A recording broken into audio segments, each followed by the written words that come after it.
बिस्मिल्लाहिर्रहमानिर्रहीम। वैसे अब हम इंशाल्लाह इसको स्टार्ट करते हैं बिकॉज इट्स टाइम जी। जी जी बिल्कुल। ओके, बिस्मिल्लाहिर्रहमानिर्रहीम। Ladies and gentleman, welcome to this online webinar and I am Mohammad Faisal Khalid. I shall be hosting this webinar for you, and this is my brief introduction. I'm heading the HR department of Rahman Medical Institute. I'm a visiting lecturer. Part-time I'm a researcher and a trainer at different platforms. Currently I'm a PhD scholar with a specialization in technology integration and reskilling and upskilling. I have been writing some stuff on national and international level in the AI adoption, change readiness of AI adoption, green HRM, technology integration and reskilling and upskilling. So with this brief introduction, I'll move to the today's topic, that is unlocking the HR excellence through the power of analytics. You are going to transform the data into the strategic insights. So this is what we are going to understand and learn today, how to go about it, what is the importance, पहले क्या होता था, अब क्या होता है.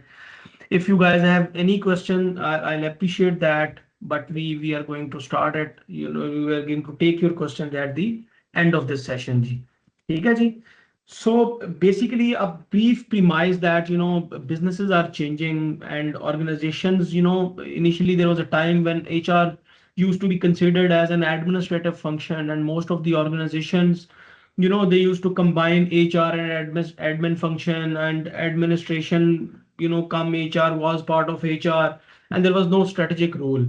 But now is the era and now is the time where HR has a very pivotal role in the organizational success, and it is driving the strategy and strategic processes of the organization. Now with this scenario, now HR's role has changed from administrative to the strategic role.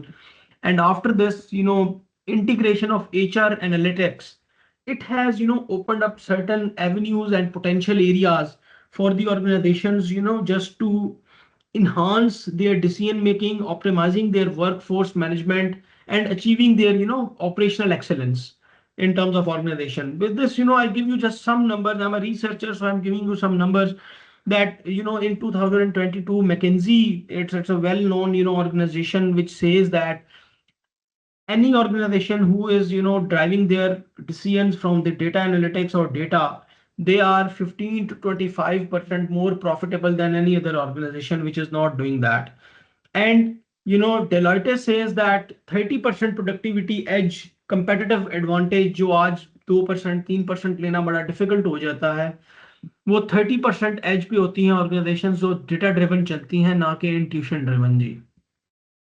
So with this, I am coming to the agenda of today's, entire briefing. We are going to understand what is the meaning of HR analytics. ये exactly किस चीज का नाम है, क्या भला है ये, इससे हम करेंगे क्या. देखिए, HR प्राइमरीली दो ही कामों पे यूज की जाती है. HR के प्राइम दो फंक्शन होते हैं. इसके अलावा बाकी सारा दरमियान का प्रोसेस है, आप उसको कुछ भी कह लें. पहला ये है कि एम्प्लॉय का जो लाइफ साइकिल के अंदर एक्सपीरियंस है, वो सारा एचआर की जिम्मेदारी होता है. ठीक है. देन सेकंड, जो आपके बिजनेस की फोरकास्टिंग है, उसका जो फ्यूचर है, वो बेसिकली एचआर के हाथ में होता है, क्योंकि स्ट्रेटजी जितनी है वो बन रही होती है, ये एचआर का काम है. एचआर ने पढ़ी है फंक्शनल स्ट्रेटजी, एचआर ने पढ़ी है बिजनेस स्ट्रेटजी, एचआर ने पढ़ी है कॉर्पोरेट स्ट्रेटजी. वो किसी और का काम नहीं है. So with this, you have to have a strong grip on the HR analytics so that you can fairly understand कि हमने करना क्या है. Then the strategic importance, इसके अंदर ही मैंने कुछ operational importance भी डाली है, क्योंकि हमारे पास कुछ mid tier professionals भी होंगे इस webinar के अंदर, कुछ strategic decision makers भी होंगे who will be heading their departments. So strategic side भी हम दिखाएंगे आपको और operational side भी दिखाएंगे. Then HR analytics के components क्या होते हैं. बेसिकली जनरल एनालिसिस तो आप डेली कर रहे होते हैं, तो उसको एक साइंटिफिक एनालिटिक्स के फ्रेमवर्क में कैसे हम जो है ना वो मोल्ड करते हैं और उसको फिर इम्प्लीमेंट कैसे करते हैं. देन केस स्टडीज मैंने क्लासिकली किसी का नाम लेके नहीं डाली, लेकिन 3 केस स्टडीज मैंने आपको दी हैं. देन फ्यूचर ट्रेंड्स क्या हैं एचआर एनालिटिक्स को लेके, और वो फ्यूचर की एचआर को कैसे ट्रांसफॉर्म करेंगे। गॉन आर द टाइम्स जो पेरोल एक्सेल पे बड़ा अच्छा रन करता था, वो बड़ा अच्छा एचआर प्रोफेशनल होता था। अब ऐसा कोई मामला है नहीं। ठीक है जी, and at the end of the day I take your question and answers जी। ओके जी, व्हाट इज एचआर एनालिटिक्स, होता क्या है। Let me give you exactly कि एचआर एनालिटिक्स को हम ब्रीफली डिफाइन कैसे करेंगे और इसका स्कोप क्या है। HR it's basically a people's analytics, जो आप सिस्टमेटिक तरीके से डाटा कलेक्ट करते हैं, उसको एनालाइज करते हैं, उसकी इंटरप्रिटेशन करते हैं।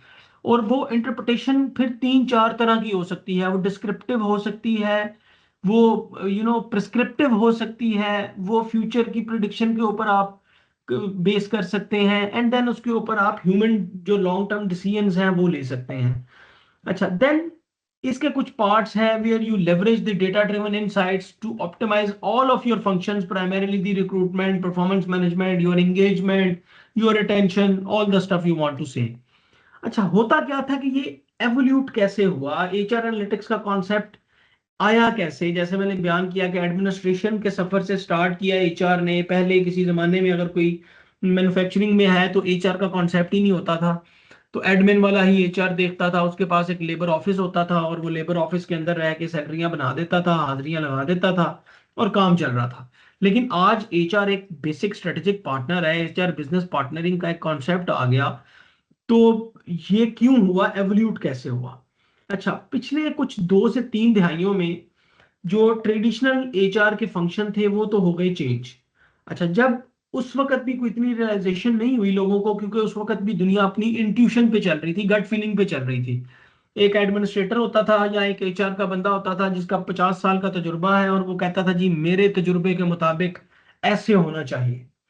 लेकिन वो ऐसे हो नहीं सकता, because the time has changed, tools have changed, environment has changed, business tactics they have changed. So you have to base your data, your data driven decisions, you have to base your strategy on the data. So with this entire historical events, जो आपकी जितनी analysis थे वो जब integrate हुए HR practices में, तो उसने ऑल टुगेदर एक आपका सिनेरियो रिएक्टिव से प्रोएक्टिव पे चेंज कर दिया। अभी हम अपनी ऑर्गेनाइजेशंस में एचआर से बंदा एक्सपेक्ट कर रहा होता है, उसका जो टॉप मैनेजमेंट, जो बोर्ड ऑफ डायरेक्टर्स है, कि वो हमें एचआर वाला ये बताए कि हम 2026 में कहाँ पे खड़े होंगे, हमारी वैल्यू प्रोपोजिशन होगी कि नहीं, हम कितने प्रॉफिटेबल होंगे, हमारे बंदे को रिटायरमेंट पे क्या कॉम्पनसेशन मिलेंगी। ठीक है, अभी तो बड़ा और डिफरेंट सिनेरियो में वेब 2.0 आ गया, अभी उससे भी आगे दुनिया चली गई। तो इसलिए अब इंट्यूशन बेस से लेके डाटा ड्रिवन डिसीजंस जो हैं, डाटा ड्रिवन एनालिटिक्स जो हैं, वो स्टार्ट हो गई हैं जी। ठीक है जी, तो एक टोटल प्रोएक्टिव अप्रोच है। अब वो रिएक्टिव अप्रोच को as an HR professional please I request कि अब हमने उसको थोड़ा सा बैक एंड पे रखना है और प्रोएक्टिवली आगे चलना है, because now it is expected from HR guys that they are supply chain experts, they are the financial experts, they are the human resource experts, and जी they are strategy experts. अब HR का जो बंदा है वो sir main decision making chairs पे बैठ रहा होता है। I'll show you some real time cases also कि ये सारा कुछ कैसे होगा, किस किस फंक्शन में। we'll have this discussion ji. I'm just now giving you a brief premise of HR analytics। इसके बाद फिर हम आगे जब इसकी डिटेल में जाएंगे तो we'll try to wrap up this entire webinar in 2 hours। Inshallah, I'm trying to do that। Okay जी, टाइप्स ऑफ एचआर एनालिटिक्स हैं क्या, थोड़ी देर पहले मैंने बयान किया कि डिस्क्रिप्टिव्स होती हैं, प्रिडिक्टिव होती हैं, प्रिस्क्रिप्टिव होती हैं और पीपल एनालिटिक्स होती हैं। अच्छा, इस सारे का मतलब क्या है। इस सारे का मतलब यह है, डिस्क्रिप्टिव एनालिटिक्स आपकी वो एनालिटिक्स हैं कि आपने 10 साल का डेटा इकट्ठा किया और ये बता दिया कि जनाब 10 साल में हमने 50,000 लोगों को नौकरी दी, उनमें से इतने लड़कियां थे, इतने लड़के थे, इतने जो है स्पेशल, जो है वो स्पेशली एबल्ड या डिफरेंटली एबल्ड रिसोर्सेज थे, हमने इस साल में इतने पैसे दिए, इस साल में इतने पैसे दिए, इतने परसेंट पे हम आगे बढ़ते रहे। ये सारी डिस्क्रिप्टिव एनालिटिक्स है जी। आपने अपने सारे डेटा से कुछ बेसिक सी डिस्क्रिप्शन जो है वो निकाल लीजिए। ठीक है जी। अच्छा, इसके बाद एक और एनालिटिक्स का दौर आया जिसमें जो है वो प्रिडिक्टिव एनालिटिक्स आनी शुरू हो गई। अच्छा, पहले तो उन्होंने कहा जी बिल्कुल जी, एचआर साहब आपसे पता तो हमें लग गया कि आपको पता है हमारे पास पिछले 3 साल में या 2 साल में क्या क्या हुआ, क्या क्या नहीं हुआ, लेकिन अब तो आपने हमें ये बताना है कि हम आगे क्या करें। ठीक है, मतलब आगे क्या होगा हमारे साथ। तो देन एक प्रिडिक्टिव एनालिसिस आए। उन प्रिडिक्टिव एनालिसिस के अंदर एचआर वाले ने ये बताना स्टार्ट कर दिया कि जनाब मेरे नजदीक जो 10 साल में आपकी परसेंटेज ये वाले एरियाज में इस तरह से चल रही थी, अब फ्यूचर में शायद आपके पास जो लॉट आएगी वो इस कैटेगरी की आएगी, इस तरह की आएगी, ये आपका लोगों का एक्यूमन होगा, ये इन्वेंट्री जो है स्किल की रिच होगी, ये वीक होगी। ये सारे प्रिडिक्टिव एनालिसिस हो गए। लाइक मैं आपको रिसेंट एक एग्जांपल देता हूं। मैं एक जगह पे एक ऑर्गेनाइजेशन को कंसल्टेंसी दे रहा था, तो उनका एक मैंने डाटा उनको ड्राइव करके दिया। तो उनके फाइनेंस वाले को मैंने बोला कि जी आपकी 2000 फरवरी 2026 में इस अकाउंट में आपके सिर्फ 99 मिलियन होंगे मैक्सिमम, इससे कम ज्यादा नहीं हो सकते। इससे कम होंगे तो मिनिमम 90 मिलियन होंगे, 9 मिलियन में आप घूमेंगे एक साल को लेके। तो ही टोटली डिसएग्रीड कि जी ये तो नहीं हो सकता, आपने इतनी बड़ी बात कैसे कह दी, आपको तो हमारा पता ही नहीं है। तो आई जस्ट टोल्ड हिम कि जी ये आपका 10 साल का डेटा है, आपने हिस्टोरिकली कभी भी अपनी जिंदगी में 75% से ऊपर अचीव ही नहीं किया, और मैं आपको 5% का एक्स्ट्रा मार्जिन दे रहा हूं, जो एक साल में अगर आप एक्स्ट्रा मोटिवेटेड हैं तो 5% का एक्स्ट्रा मार्जिन ले लें। 75% आप मैक्सिमम पे हैं, 62-63% पे आप मिनिमम पे खड़े थे। इन 13% में आप पिछले 8-9 साल में फिरते घूमते रहे हैं। तो आपने जो टोटल अचीव किया है वो 307 मिलियन किया है। तो मेरे नजदीक आप जो अगले एक साल में मैक्सिमम अचीव कर सकते हैं वो प्रिसाइसली 99 मिलियन होगा, या वर्स्ट केस सिनेरियो में वो आपके पास 90 मिलियन होएगा। तो टेक्निकली आप वही करने जा रहे हैं जो आप कर रहे हैं। तो उन्होंने इसके बाद एक और क्वेश्चन पूछा। अब मैं आपको सारे एनालिटिक्स के टाइप इस तरह से बताने शुरू कर रहा हूं कि इसको एक रिदम में बने, सो दैट यू नो कि होगा कैसे। उन्होंने मेरे से अगला सवाल किया, जी अच्छा जी फिर आप बताएं कि इसको हम फिर कैसे इंप्रूव करें, ये तो बड़ा मसला हो गया है। आप तो हमें बता रहे हैं ये करूंगा, तो इसका मतलब है आप हमें ये बता रहे हैं कि हम इस लेवल से ऊपर नहीं जा सकते। मैं कहा जी मैं तो ये बिल्कुल नहीं कह रहा। तो इसका मतलब मैंने उनको फिर एक और एनालिटिक्स दी विच वर प्रिस्क्रिप्टिव। जिस तरह डॉक्टर एक प्रिस्क्रिप्शन लिखता है, then being a HR business partner you will write a prescription to a potential problem that for next 1 year why you cannot achieve more than 75%। ठीक है। अब जब उसी का डेटा मैंने देखा तो आई टोल्ड देम कि आपके ये 1 2 3 4 departments they have been performing consistently below the level since 2017। तो अब उसने कहा जी फिर, मैं कहा जी फिर ये कि अब इन डिपार्टमेंट्स के अंदर ये 1 2 3 एरियाज हैं जिसके अंदर सिर्फ ये हमेशा से कॉस्ट हैवी रहे हैं, इनका आरओआई नहीं कोई भी आया, इनका रिटर्न ऑन इन्वेस्टमेंट जीरो है। उन्होंने कहा जी फिर, मैंने कहा जी इसका मेरा मतलब ये हुआ कि आप इन रिसोर्सेज को क्लब करें आपके इस डिपार्टमेंट के इस एरिया के अंदर। इससे होगा ये कि इमीडिएटली आपकी कॉस्ट ऑप्टिमाइज होगी, जो आपका आरओआई -50% पे चल रहा है, रिटर्न ऑन इन्वेस्टमेंट, वो एक सेपरेट डिबेट है, इस पे भी बात की जा सकती है, वो इमीडिएटली 25% पे आ जाएगा। तो आपका एक ज्यादा जो लाइबिलिटी वाला डिपार्टमेंट है उसकी लाइबिलिटी कम होगी, एक दूसरा डिपार्टमेंट जिसमें रिक्वायरमेंट थी वो ऑप्टिमाइज्ड होगा। तो 20 to 25% तो आप with in 2 months he close कर देंगे। तो अगर आपने यहाँ पे 25% अपनी productivity return on investment improve की है, तो आपके जो नेट प्रॉफिट है एनपी जिसे कहते हैं वो 75% से ऑटोमेटिकली 79% पे विद इन 2 मंथ्स आ जाएगा। तो दे सेड हाँ ये तो बात बड़ी आसानी से हम कर सकते हैं, हम तो इधर से 6 बंदे इधर ट्रांसफर करेंगे, 2 बंदों को ये अलाउंस एक्स्ट्रा देंगे, उनसे ये काम करवाएंगे, तो हम ये कर लेंगे। यू सी, हम कहाँ से डिस्क्रिप्टिव एनालिसिस से स्टार्ट हुए, हमने एक प्रिडिक्टिव एनालिसिस किया और एक प्रिस्क्रिप्टिव एनालिसिस देके हमने एक ऑर्गेनाइजेशन की बेसिक फंक्शनल लेवल स्ट्रेटेजी को विद इन 3 मंथ्स के जो उसके गोल्स थे वो उसको अलाइन करके दे दिए with proper road map. So this is the entire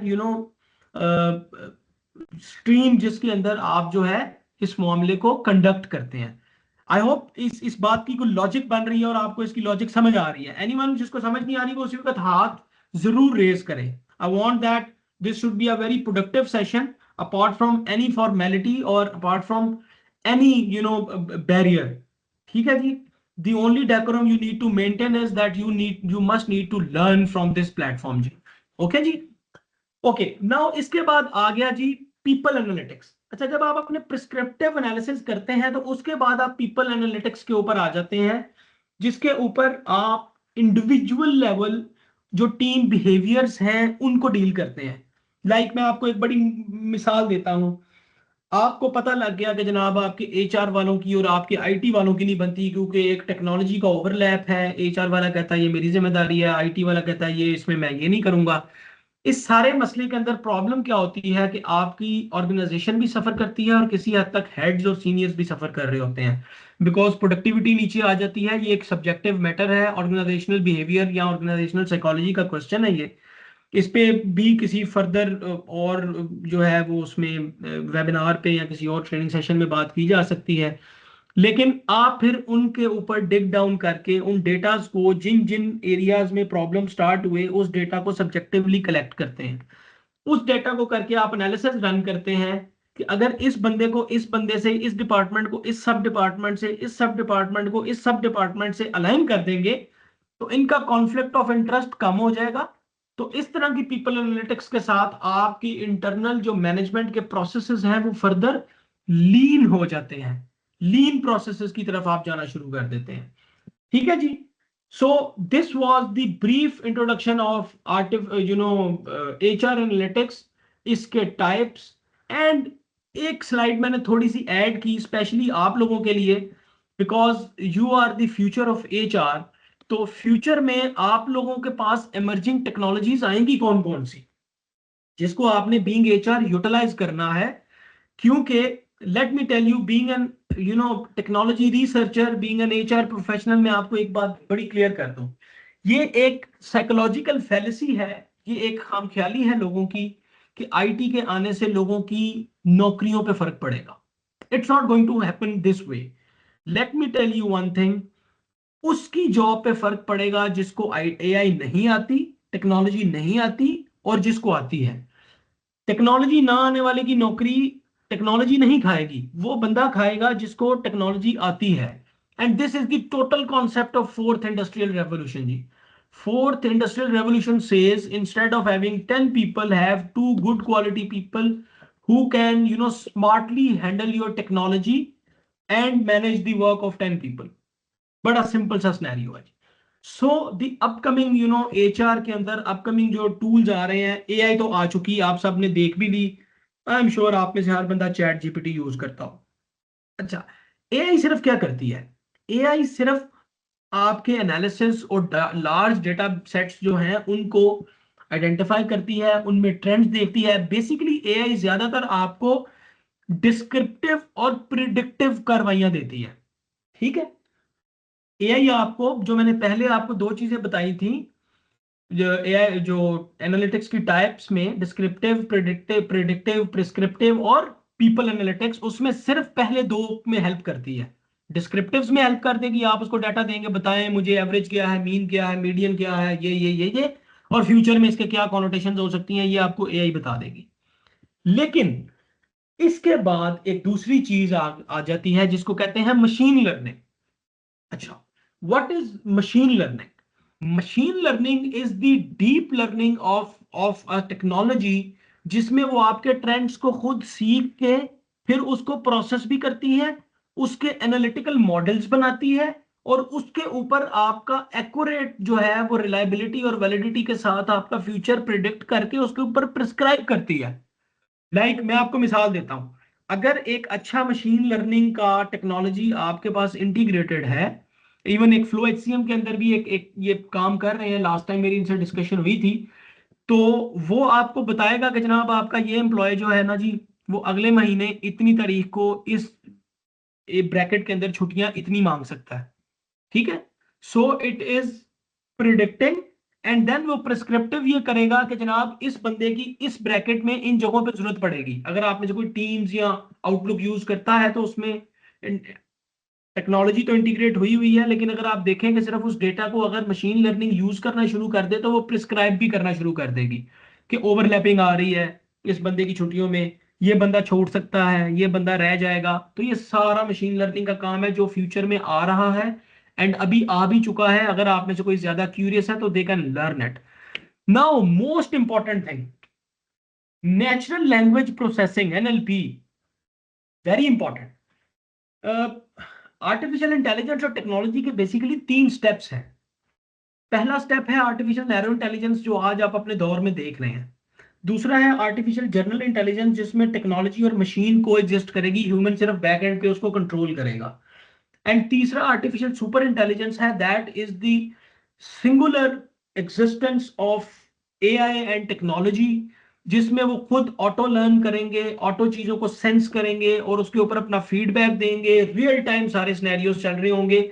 इसको नेचुरल लैंग्वेज प्रोसेसिंग मॉडल कहते हैं जी। ये ऐसा है कि आपने अगर इसको इंटीग्रेट कर लिया अपने सिस्टम के अंदर, तो आपको आपका सिस्टम बताएगा कि जी आपके फलाने बंदे ने इतने ईमेल लिखे हैं, इसके ईमेल्स लिखने से मुझे लगता है कि इसका एंड स्टोरी ये है। आप में से अगर किसी ने क्वालिटेटिव रिसर्च की है तो वो बड़ा एक हेक्टिक काम होता है, इंटरव्यू करें, फिर उसमें एक बायस होता है ह्यूमन का या रिसर्चर का।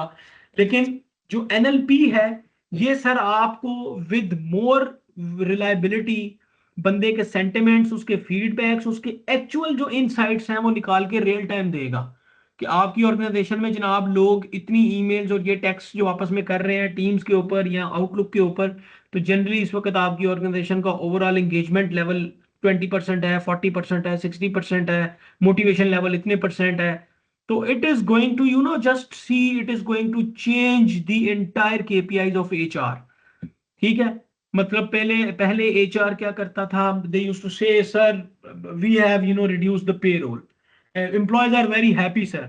वो बंदा एकदम सीईओ एक क्लिक पे देखेगा जी ये कह तो रहा है हैप्पी है, ये टेंजिबली डाटा से नजर आ रहा है कि नहीं आ रहा। हाँ वो कहेगा ठीक है फैसल, 70% लोग यस दे आर मोटिवेटेड, 30% पे बात करते हैं। See how detail oriented we have grown with these emerging technologies. AI आप लोगों ने देख ली, मशीन लर्निंग और एनएलपी मैंने आपको बता दी। नाउ जी important this, from here we start off with your area of interest. जो आप लोगों का एरिया ऑफ इंटरेस्ट है कि what is the strategic importance of HR analytics जी। अच्छा, सबसे पहले तो मोस्ट इंपॉर्टेंट थिंग कि मैंने इसको थोड़ा सा कर्टेल्ड इसलिए रखा है कि इन छोटे स्कोप के एरिया में मैं आपको ज्यादा चीजें जो बता सकूं, so that you practically know how to implement it. मेरे पहले सेशंस में भी, पहली ट्रेनिंग्स में भी जो मैं काफी दे चुका हूं, I have been telling one thing, it's not about knowing something. ठीक है जी, इट्स नॉट अबाउट नोइंग। एक मेरे से असगर करीम साहब ने पूछा है can you give us some free AI tool site. बिल्कुल जी असगर साहब, आई कैन रेफर यू। मेरी रिसर्च में भी काफ़ी मैं टूल्स ऐसे हैं जो मैं आपको रेफर कर सकता हूँ, they are mostly free, but that's a separate subject जी। ठीक है, उसको मेरे ख्याल से हम प्राइवेटली अगर डिस्कस करें तो आई कैन रेफर यू मैनी। ठीक है जी, बिकॉज मैं एक प्लेटफॉर्म के ऊपर इस तरह रिकमेंडेशन मेरा नहीं ख्याल देनी चाहिए। ठीक है। हाँ, मैं जो लीगल टूल्स हैं वो मैं जरूर रेकमेंड करूंगा। मैं अक्सर कहता हूँ एक ये, बल्कि अबव ऑल ये फ्लो एचसीएम, मैंने अभी मैं आपको जो आगे केस स्टडीज दूंगा ये सारी फ्लो एचसीएम के डेटा से ड्राइव हुई हैं एंड वंडरफुल। मैं अक्सर कहता हूँ कि फ्लो एचसीएम किसी अमेरिकन ने बनाया होता तो ये पता नहीं किधर पहुंच जाता, तो पाकिस्तानी ने बनाया तो वो बस अभी पाकिस्तान में चल रहा है, खैर सऊदीया में भी चल रहा है, अमेरिका में भी चल रहा है, बट वंडरफुल जी if you know how to use it. ठीक है, आपके पूरे सिस्टम को डिजिटली ट्रांसफॉर्म कर जाएगा। Okay nice, you know me Asghar साहब from flow HCM, nice. Okay जी, aligning HR analytics with the business objectives. I hope आपको मेरी स्लाइड ही नजर आ रही है सबको, क्योंकि मैंने सामने दूसरी स्क्रीन अपनी खोली हुई है आपके टीम्स वाली, जिसमें मैं मैसेज पढ़ रहा हूँ आपके। ओके नाइस, ठीक है जी। अच्छा, तो मैं जनाब आपको बता रहा था कि आपके प्राइमरीली तीन स्ट्रेटेजिक ऑब्जेक्टिव्स हैं, जिसमें जनरली आपकी पूरी ऑर्गेनाइजेशनल जो एचआर बिजनेस पार्टनरिंग है वो पूरी हो जाती है। One is aligning the HR analytics with the business objectives. ठीक है जी। Second is the enhancing the decision making process, and third the you drive the organisational performance and competitive advantage. अच्छा, अब मोस्ट इंटरेस्टिंगली हम इन तीनों को बारी बारी अनफोल्ड करेंगे। उसके बाद मैं आपको कुछ ऑपरेशनल दूंगा, जिसको मैंने पता नहीं स्लाइड में ऐड किया है कि नहीं किया, मुझे याद नहीं है, मैंने परसों बनाई थी। तो अगर ऑपरेशनल ऐड किया हुआ तो ठीक है, वरना आप उसको नोट डाउन कर लीजिएगा, वरना मैं आप लोगों को शेयर भी कर दूंगा। अच्छा, सबसे पहला इंपॉर्टेंट ये है कि जी आपका जो स्ट्रेटजी होती है वो 3 स्टेप्स में बनती है।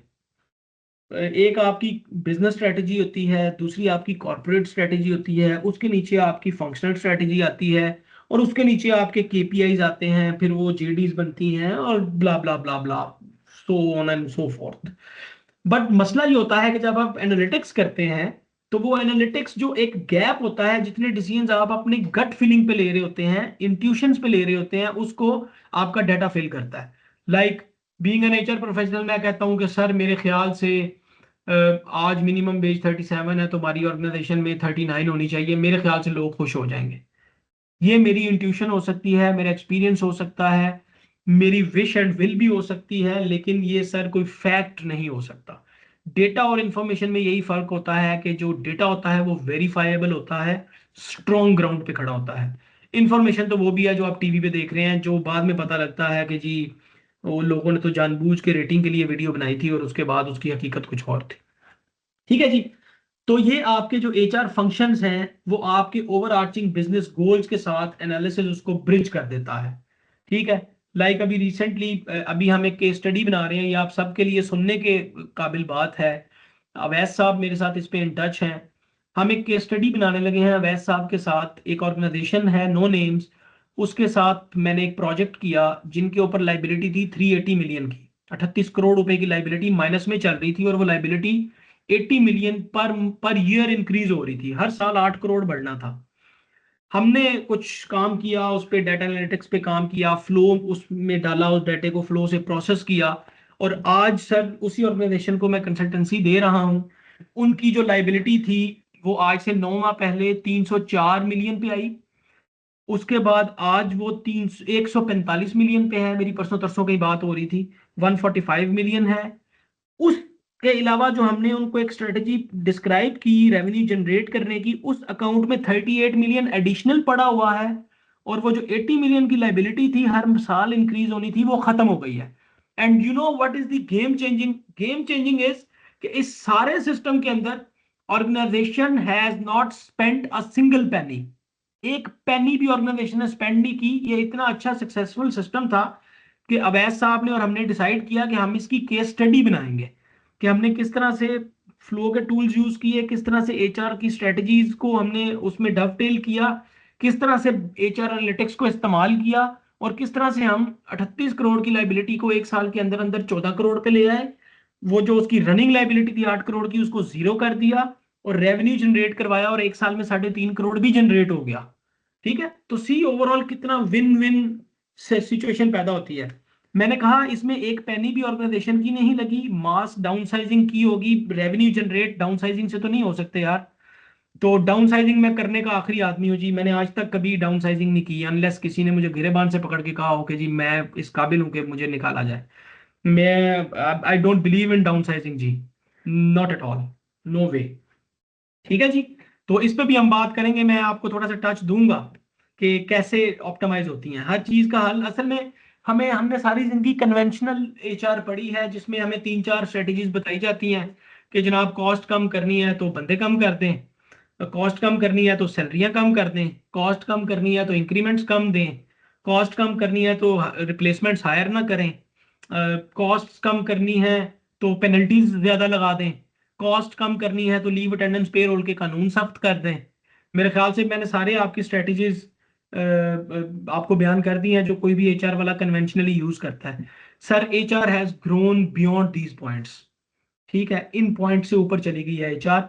It is about smart solutions, it's about smart data analytics, it's about finding smartest possible way. मैं आपको खैर बता देता हूं ये हमने किस तरह से किया, जस्ट आपकी कंजम्पशन के लिए। सर हमने एक साइड से हमारे जो एग्जिस्टिंग फंड्स थे उनकी टाइम वैल्यू ऑफ मनी को इस्तेमाल किया है। ठीक है सर। दूसरी साइड से हमने जो ग्रोइंग लाइबिलिटी थी एक एंड से, उसको हमने उठा के रीराउट कर दिया एक दूसरी स्ट्रीम के ऊपर जो ज्यादा प्रॉफिटेबल थी। तीसरी स्ट्रेटजी में जब हमने उसको दूसरी स्ट्रीम में डाला तो हमने बैंक्स को ही इस पे राजी कर लिया कि इसकी इन्वेस्टमेंट आप करेंगे, हम नहीं करेंगे, क्योंकि बैंक को भी अपना 2% नजर आ रहा था और हमें अपना 14% नजर आ रहा था। तो 17% टोटल था, 1% का हमें फिर भी बेनिफिट रहा और वो हमने डिसाइड किया हम एम्प्लॉय को देंगे। कहीं पे डाउन साइजिंग नजर आई है आपको? कहीं पे भी नहीं है। ठीक है, तो ऐसा हम नहीं करते जी। आप basically big data are dealt that way. ठीक है जी। By the way consultants downsizing recommend नहीं करते कभी भी, अक्सर वो बेशतर, मैं बिलीव करता हूँ। ओके, मैं ये सारी एक्सप्लेनेशन इसलिए बार बार दे रहा हूं कि वी आर दी एचआर जी। एचआर बैकबोन होनी चाहिए किसी भी ऑर्गेनाइजेशन की जी। ठीक है जी। ओके, अच्छा जी, अलाइनिंग एचआर में बात कर रहा था कि आपने एचआर की जो एनालिटिक्स है उनको बिजनेस ऑब्जेक्टिव्स के साथ कैसे अलाइन करते हैं। अच्छा जी, आप वर्कफोर्स डेटा को एनालाइज किया आपने।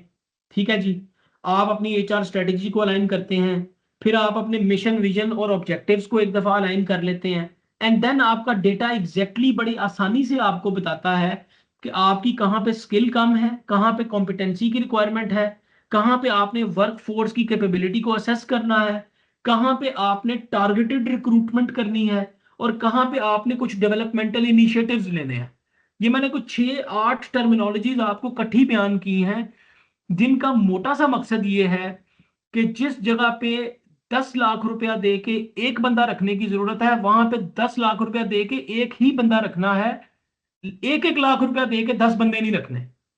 ठीक है, और जहां पे 10 बंदे रखने की जरूरत है 1-1 लाख रुपया दे के, वहां पे 10 ही बंदे होने चाहिए 1-1 लाख रुपए के, ना के 5-5 लाख के दो हों या 10 लाख का एक हो।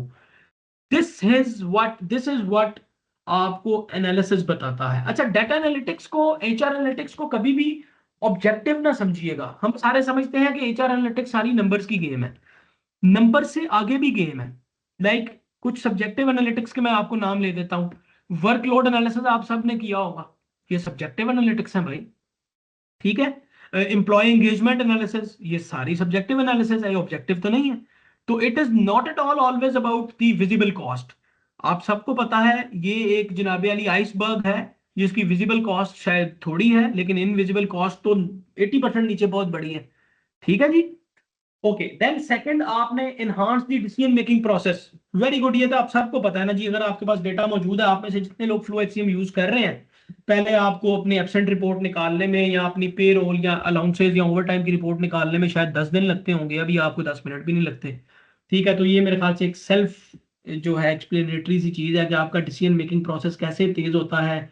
आप एक्शनेबल इनसाइट दे देते हैं एक बंदे को। लेट्स से अभी ये जो अभी हम केस स्टडी बनाने जा रहे हैं अवैस भाई के साथ, इस केस स्टडी के अंदर हमने यही दिखा है कि हमने किस तरह से एक वीक के अंदर अंदर इतना डाटा और इतना स्ट्रॉन्ग क्वालिटी डेटा दे दिया कि दे सेड के जी ओके गो अहेड। वरना सर इतनी बड़ी लाइबिलिटी को हाथ डालते हुए बड़े बड़ों के हाथ पैर कांपते हैं कि यार अगर 1% भी ऊपर नीचे हुआ ना तो 3-3.5 करोड़ रुपए का मसला बन जाएगा। ठीक है जी। तो ये एक सिनेरियो है जो आपको समझाना चाह रहा था जी। अच्छा, देन आप ड्राइविंग ऑर्गेनाइजेशनल परफॉर्मेंस, जो लास्ट पॉइंट है स्ट्रेटेजिक एंड के ऊपर, कि आपकी ऑर्गेनाइजेशनल परफॉर्मेंस और कंपेटिटिव एज आप कैसे क्रिएट करते हैं। Okay, late me give you this thing with an example, very good example. आप में से किसी को पता है फेसबुक या व्हाट्सएप या इन सब का बेसिकली बिजनेस मॉडल क्या होता है? फेसबुक या यूट्यूब का कह लें, क्या बिजनेस मॉडल है? ये इतने अरबों रुपए कैसे कमा लेते हैं? एडवर्टाइजमेंट से तो नहीं कमाए जा सकते होंगे मेरा ख्याल है, इतनी एडवर्टाइजमेंट्स तो नहीं होती। क्या वजह है कि बिलियंस ऑफ डॉलर्स का बिजनेस है फेसबुक का? क्यों? Anyone who can just tell me. मैं टेक्स्ट में लिख दें अगर माइक अलाउ नहीं है। मिस फरीहा कहती हैं नो आइडिया। ओके, मोर यूसेज से क्या होता होगा? मोर यूसेजेस मतलब ठीक है। ये अम्मार साहब ने एक चीज लिखी है बड़ी प्रूडेंट, डेटा सेलिंग। यस, और कोई बंदा? डेटा साइंस ठीक है, डेटा के अलावा? Okay, nice, let me unfold. ये बिल्कुल डेटा सेलिंग अमर साहब ने बोला और डेटा साइंस हारून साहब ने बोला। I totally agree. असल में सर इनका सारा सिस्टम, ये जो क्लिक्स आप कह रहे हैं, ये सारा डाटा है जी। अच्छा जी, यस, ये अब आने शुरू हुए हैं ठीक काम। मार्केटिंग स्ट्रेटेजी, लाइव स्ट्रीमिंग, इसमें एक और चीज भी लिख लें, ये आपने कभी नहीं सुनी होगी, दैट इज प्रोपोगेशन। प्रोपोगेशन, ठीक है जी। फेसबुक चाहे आप सबको इस पिशावर में ये साबित करके दे सकती है कि आपका सबसे बड़ा लीडर जो है ना वो दानिश अब्बास है। दानिश तो मेरे भाई भी हैं, मेरा दोस्त भी है, if it is the same Danish Abbas. ठीक है जी। तो वो आपको जनाबे अली उसको पता है कि फेसबुक के आपके आपके सारों के डाटा इंटरेस्ट से दे नो कि जी आप सबकी साइकोलॉजी किस चीज के ऊपर प्राइम्ड है, क्योंकि उनके पास आपका डेटा है। What you search, what you right, what you read, जो मैंने अभी एनएलपी थोड़ी देर पहले बोला है, उनके पास तो है। So what they will do, वो एग्जैक्टली उसी तरह का कंटेंट क्रिएट करके आपकी मार्केट में फ्लोट कर देंगे। ये तो बात आप सबको और हमें मालूम है ना कि पाकिस्तान के अंदर जज्बाती बात कहीं पे भी सेव कर दें, कहीं पे भी सेल कर दें। ठीक है, with all due apologies, no no मतलब पॉलिटिकल एफिलिएशंस, बट हमारे पास काम से या एनालिसिस या डेटा से ज्यादा डायलॉग मशहूर है किसी भी लीडर के, किसी भी लीडर के। आज तक एक हमारे लीडर हैं, उनका एक एक यूएन जो है ना काउंसिल के अंदर एक पेपर फाड़ना आज तक मशहूर है, उस पर प्राउड फील किया जाता है। ठीक है, हमारे कुछ डायलॉग्स हैं जो कार्ड्स के पीछे लिखे हुए होते हैं। क्यों? क्यों? एक चीज स्टैब्लिश हो गई। सो इन सब का जो जो मॉडल है वो डेटा एनालिटिक्स के साथ अलाइन होता है, और उस डेटा एनालिटिक्स को लेके वो आपके साथ एक कंपेटिटिव एडवांटेज इंजॉय करते हैं। जो फेसबुक आपके लिए कर सकती है, जो वो ऑर्गेनाइजेशन कर सकती है, वो हम नहीं कर सकते। So they are competitively better. क्यों? They are processing the data in a more advanced way than we can. So इसी तरह से जब आपकी ऑर्गेनाइजेशन डेटा ड्रिवन या डेटा एनालिसिस में बड़ी स्ट्रांग हो जाती है, तो आपकी जो ऑर्गेनाइजेशनल परफॉर्मेंस है वो इनहांस हो जाती है, और आप अपनी सिस्टर ऑर्गेनाइजेशन से कंपेटिटिव एज पे खड़े होते हैं। ठीक है, बहुत सी मल्टीनेशनल जो कहती हैं कि जी हम 50 साल आगे चल रहे हैं, क्योंकि 50 साल आगे इसलिए चल रहे हैं कि वो अपनी टेक्नोलॉजी, डाटा एनालिटिक्स, अपने डिसीजन मेकिंग को उससे आगे लेके जा चुके हैं। ठीक है जी। So these are the strategic advantages जो आप डाटा एनालिटिक्स से अचीव करते हैं। Now coming back to the operational part. Okay, मैंने लिखे हैं एरिया ऑफ इम्पैक्ट जो ऑपरेशनली जिन पे आप इफेक्ट करते हैं। ये अब मेरे ख्याल से वो एरियाज आ गए हैं जिनमें आप लोगों को बड़ा इंटरेस्ट होगा। और ये अगर इधर बैठे हैं दानिश अब्बास, अभी मैंने इनका मैसेज देखा है, तो इन्होंने और मैंने एक जगह पे इकट्ठा काम किया, हमने वहां पे ये काम बड़े किए हैं। ठीक है जी, डेली ये बात चल रही होती थी। तो टैलेंट एक्विजिशन के अंदर जनाबे अली आपके पास बड़े बेसिक, ये सारे ऑपरेशनल है जी, इनका आप स्ट्रेटेजी से कोई ताल्लुक नहीं है। They have no strategic impact. ये सारे ऑपरेशनल काम है जो आपकी स्ट्रेटेजिक जो इम्पैक्ट है या कंपेटिटिव एज है उसके बिल्डिंग ब्लॉक्स बनाते हैं। तो टैलेंट एक्विजिशन को लेके आपके पास बड़े मोटे मोटे एनालिसिस हैं। ठीक है जी, आपको पता लग जाएगा आपका मोस्ट इफेक्टिव सोर्सिंग जो आपके ऑर्गेनाइजेशन से रिलेटेड है वो किस चैनल से होती है, अगर आप अच्छा एनालिसिस कर रहे हैं। ठीक है, आप अपने ही कैंडिडेट की सक्सेस प्रिडिक्ट कर सकते हैं अपने डेटा के साथ। ये फ्लो एचसीएम में मुझे नजर आ जाता है कि जनाब ये बंदा सिलेक्टेबल है, ये बंदा सिलेक्टेबल नहीं है। जब वो इन्फॉर्मेशन मैं ओपन करता हूँ, कैंडिडेट की डिटेल्स ओपन करता हूँ, मुझे नजर आ जाता है। ठीक है जी। देन आपका वो एक एक बड़ा मशहूर केपीआई है जो एचआर में ना हर बंदे का टैलेंट एक्विजिशन को लेके होता है, time to fill the position. ये आप सबने बड़ा सुना होगा, time to fill the position, cost per position, cost per hiring, ये सारा आपने बहुत सुना होगा। तो इसमें जनाब टाइम, आप जो टाइम टू फिल पोजीशन है वो रिड्यूस हो जाता है। ठीक है, टर्न अराउंड टाइम जो है वो बहुत ज्यादा रिड्यूस हो जाता है। तो ये वो एनालिसिस है। अच्छा, इसमें आप लोगों में से किसी का जो मिड लेवल या अभी इनिशियल लेवल पे अपना उन्होंने एचआर जर्नी स्टार्ट की है, तो उनका मेरे से क्वेश्चन होगा कि सर ये सारा कुछ हम कैलकुलेट कैसे करेंगे, या आप एनालिटिक्स तो बता तो रहे हैं लेकिन ये कैलकुलेट कैसे करेंगे। तो उसको आसान करने के लिए मैंने आप लोगों के लिए एक चीज तैयार की है, वो मैंने एक शीट बनाई है। ठीक है जी। तो उस शीट में मैंने ऑलमोस्ट कोई 30-40 जो ऑपरेशनल लेवल एचआर एनालिसिस हैं जो आप कर सकते हैं, वो मैंने आपके लिए बनाए हैं। वो कैसे करते हैं, उसका शॉर्ट टर्म बेनिफिट क्या है, उसका लॉन्ग टर्म बेनिफिट क्या है, और उससे आप डिसीजन मेकिंग में कैसे यूज करेंगे, वो सारा मैंने आपके लिए 2022 मेरे ख्याल से मैंने लिखे थे। तो वो मैं आपको शेयर कर दूंगा जी। ठीक है जी, लेकिन इनसे रिलेटेड किसी का कोई क्वेश्चन होएगा तो वो you can always ask me जी। ठीक हो गया जी। अच्छा, देन जी नेक्स्ट आपके पास एम्प्लॉइंग टैलेंट एक्विजिशन के अलावा देन यू हैव जी ऑन बोर्डिंग। आपने ऑन बोर्डिंग में आपने सुना हुआ होगा जी कि आपने ऑन बोर्डिंग जब कर ली तो ऑन बोर्डिंग प्रोसेस में आप effectiveness of onboarding measure करते हैं। ठीक है जी। देन आप अर्ली टर्नओवर रेट को मेजर करते हैं, ठीक है। देन ऑन बोर्ड करने के बाद आपका सबसे बड़ा एचआर वाले का जो एजेंडा होता है वो ये होता है कि यार बंदा प्रोबेशन में छोड़ के ना चला जाए, ठीक है। तो आप अपनी एम्प्लॉय की परफॉर्मेंस विद इन 90 डेज जो है वो आइडेंटिफाई करके उसके अंदर जो ट्रेनिंग का गैप है वो फिल करते हैं, ठीक है। So this all will happen with data. आप अपने डेटा की क्वालिटी को मेंटेन रखेंगे, अपने इंटरव्यूज करेंगे, उनकी रीजंस को अलाइन करेंगे, तो एक दिन आपके पास 500 बंदे का डेटा होगा। जब आप उसको क्वालिटेटिवली एनालाइज करेंगे तो यू विल अंडरस्टैंड कि यार ये सारे इसलिए जा रहे हैं कि इनको पार्किंग की जगह नहीं मिलती, ये सारे इसलिए जा रहे हैं फलानी जगह पे इनके साथ मिसबिहेव होता है। 90% ऑर्गेनाइजेशंस में, 90 तो नहीं मैं कहूँगा, आई कैन नॉट से with confidence, but most of the organisations में हमने बहुत सी जगहों पे देखा होगा कि सेठ साहब का एटीट्यूड भी अक्सर औकात एम्प्लॉय की ड्रेनेज की वजह बन जाती है, ठीक है। और वो भी एक्सपेक्टेशन एचआर से होती है कि उसको सेटल करना है हमने, ठीक है। और कई जगहों पे एम्प्लॉय की खराब होने की जो रीजन है वो सेठ साहब का अच्छा एटीट्यूड होता है, ठीक है। तो ये हमारा काम है जी।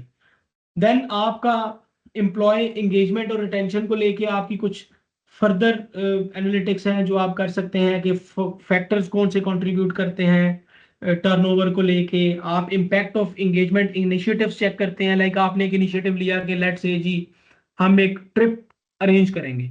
अब उस ट्रिप तो आपने अरेंज कर लिया, बड़ा अच्छा हुआ, बड़ा मजा भी आ गया, लेकिन उसके ऊपर जो आपकी इंगेजमेंट और उसके ऊपर आपने जो रिटेंशन के ऊपर आपने उसका इम्पैक्ट जो असेस करना है वो कौन करेगा, ठीक है जी। वो करना बड़ा जरूरी है, ठीक है। देन आपको इंगेजमेंट एक्टिविटीज से टारगेटेड इंटरवेंशंस का पता लगना शुरू हो जाता है कि आपने एम्प्लॉय की सेटिस्फेक्शन को कैसे इंप्रूव करना है टारगेटेड इंटरवेंशन के साथ, ठीक है जी। तो ये सारी चीजें आप अपने एम्प्लॉय की इंगेजमेंट रिटेंशन को लेके आप इस पे काम करते हैं जी। देन आ गया जी हमारे पास next diversity equity and inclusion. Just with all due apologies मैं आपको एक बात थोड़ी सी क्लियर कर दूं जी, मैं डीईआई से ज्यादा एमईआई को मानता हूं। एक लेटेस्ट जो है जी वो ट्रेंड है, वो है मेरिट, एक्सीलेंस एंड इंटेलिजेंस, ठीक है। I have all my reasons. ये एक पूरा एक वेबिनार बन सकता है, एक पूरा इंटरेक्टिव सेशन बन सकता है कि why I rate MEI more than diversity equity and inclusion. लेकिन जस्ट फॉर योर कंजम्पशन, क्योंकि अभी यहाँ पे हमारे पास है, तो आपके पास ये इनिशिएटिव है, बहुत सी दुनिया जो है इसको यूज करती है। तो हम इसमें जनाब अली डीईआई के अंदर हमारे पास आता है कि आपको एग्जैक्टली पता लग जाता है कि किन एरियाज में कौन सी डेमोग्राफिक, कौन सी सक्सेस, कौन सी स्किल्स, कौन से एरियाज, किस लेवल, किस एज, किस ब्रैकेट, किस एक्सपीरियंस के लोग बेस्ट फिट होंगे और उनकी परफॉर्मेंस जो है वो सबसे बेस्ट जो है वो आपकी अचीव की जा सकती है, ठीक है जी। आई प्रेफर एमईआई जी, आई प्रेफर एमईआई। सर्च कर लीजिएगा नेट पे, आपको मिल जाएगा। It is merit, excellence and intelligence. Okay जी। अच्छा मेरी आवाज आ रही है जी? एनीवन जी शुड आपकी आवाज आ रिमूव? रही है। ओके आपकी नाइस। आवाज सही है। अच्छा, देन वर्कफोर्स प्लानिंग के अंदर आप अपने हिस्टोरिकल डाटा को लेके, उनके ट्रेंड्स को लेके आप अपनी फ्यूचर मैन पावर की रिक्वायरमेंट जो है वो प्रिडिक्ट करते हैं और उसके ऊपर आप अपना जो सोल्यूशन है वो प्रिस्क्राइब करते हैं कि how you will find the solution to this entire problem, ठीक है जी। नाउ ये ऑपरेशनल चीजें थी जो मैंने आपको बता दी, ठीक है। इन यहां तक अगर किसी का कोई क्वेश्चन है तो वो प्लीज मेरे से पूछ ले, क्योंकि इसके बाद फिर हम टोटली एनालिसिस पे बात करेंगे कि एनालिसिस करना कैसे है, उसमें डाटा की क्या इंपॉर्टेंस है, किस किस चीज की क्या क्या इंपॉर्टेंस है। यहां तक हम एक क्वेश्चन ले लेते हैं, because after this we are only left with 30 minutes just to close down. मेरा प्लान था कि 12 1 1:30 तक इसको क्लोज कर लें, फिर आधा घंटा क्वेश्चंस। एनी क्वेश्चंस जी? Oh nice, okay, good question Asghar साहब। अच्छा असगर साहब, ऐसा है कि डाइवर्सिटी इक्विटी एंड इंक्लूजन, ये मैं बिल्कुल, ये तो नहीं मैं कह रहा कि मैं उसको बिल्कुल ही रूल आउट कर रहा हूँ। It is to some extent important, but for me more important, I prefer MEI. बिल्कुल आपने एग्जैक्ट सही वर्ड यूज किया है, I prefer MEI. The problem is कि एमईआई अभी तक हमारे पास इस मार्केट में उस तरह से है नहीं, ठीक है, हम अभी तक डाइवर्सिटी, इक्विटी और इंक्लूजन पे बात कर रहे हैं। ये एक बड़ा subjective research and debatable topic है। उसके अपने प्लस हैं, इसके अपने प्लस हैं, उसके अपने माइनसेस हैं, इसके अपने माइनसेस हैं। But once I read as a student, I believe MEI is more appropriate. Like आपने अक्सर सुना होगा कि भी एक बड़ी एक मिथ चली हुई है कि जनाब अली जो HR है वो फीमेल्स का काम है। ठीक है, अब HR एक फीमेल डोमिनेंट जो है वो नीश है। हालांकि ये रियलिटी तो नहीं है। ठीक है, ठीक हो गया जी। तो बिल्कुल जी, टेस्ला पढ़ लें जी। टेस्ला को आप नेट पे चले जाएं, Tesla is the biggest case study जो MEI पे चल रही है जी। ठीक है जी, ओके जी। Now coming over to the next part, that is the how we run the data analytics, और इसके बेसिक कंपोनेंट्स क्या हैं जी। तो इसमें सबसे इंपॉर्टेंट चीज होती है डाटा कलेक्शन और उसकी मैनेजमेंट। देन उसके टूल्स आपने कौन से यूज किए उस पूरे डेटा को एनालाइज करने के लिए। लाइक आपके पास फ्लो से तो आपको बेसिकली सारा डाटा कलेक्ट होता है और वो मैनेज होता है। फिर आपके पास फर्दर डिफरेंट टूल्स हैं, आप स्टेटा यूज करें, आप SPSS यूज करें, आप NVivo यूज करें, आप पावर BI यूज कर लें। अगर आपने लोकल लेवल छोटे छोटे एनालिसिस रन करने हैं तो power BI is more than sufficient. Even excel पे आप यूज कर सकते हैं। इवन फ्लो HCM के अंदर इन इटसेल्फ उनके पूरे डैशबोर्ड्स हैं जिससे आप बहुत ज्यादा टेक्निक्स यूज कर सकते हैं उसको एज अ टूल यूज करके। इसकी बेस के ऊपर आप फिर कौन से HR मैट्रिक्स बनाते हैं और उसके साथ अपने की परफॉर्मेंस इंडिकेटर्स को अलाइन करते हैं just to run your analysis. ठीक है जी। Now this is very important. ठीक है, आपके पास डाटा कलेक्शन है। आप एक बात समझ लीजिएगा, डाटा एनालिटिक्स की जो जान है वो आगे हम बात करेंगे कि जब हम HR डाटा एनालिटिक्स की स्ट्रेटेजी को इम्प्लीमेंट करते हैं तो उसके लिए क्या क्या जरूरी हैं steps. Data is the you know base line. इसकी क्वालिटी बहुत ज़्यादा मैटर करती है आपके सॉल्यूशंस निकालने के ऊपर। अगर क्वालिटी ठीक नहीं है तो आपका एंड रिजल्ट बहुत ज़्यादा आउट हो जाए। ठीक है, so if that's why I say you must be using some software, technological software जो आपके डेटा को रिलीजियसली रिकॉर्ड करे। ठीक है, और उसको मैनेज अच्छे तरीके से कर सके। ये ना हो 10 साल के रजिस्टर्ड पड़े हैं, अब वो रजिस्टर्ड आपके किसी काम के नहीं है जब तक वो एक क्लिक पे आपको एडिटेबल डेटा ना मिले जिसके साथ आप खेल सकें डिफरेंट एंगल्स के साथ।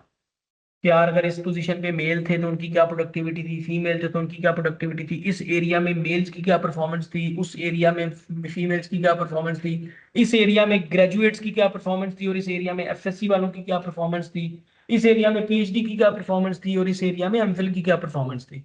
तो ये सारा डाटा आप जब तक कलेक्ट करके मैनेज नहीं करेंगे आप उसको टूल और टेक्निक तक लेके ही नहीं जा सकते। ठीक है जी। देन आपके पास तीसरा पॉइंट आ जाता है, वो आ जाता है आपके की मैट्रिक्स। ठीक है जी, आपने अपने KPI जो है वो HR परफॉर्मेंस को मैनेज करने के लिए इसी एनालिटिक्स से निकालने होते हैं। ठीक है, लाइक आपने बड़े मशहूर सुने होंगे, टर्नओवर रेट्स क्या है जी, ये HR का मसला है, ये उसका KPI है, बिल्कुल है जी।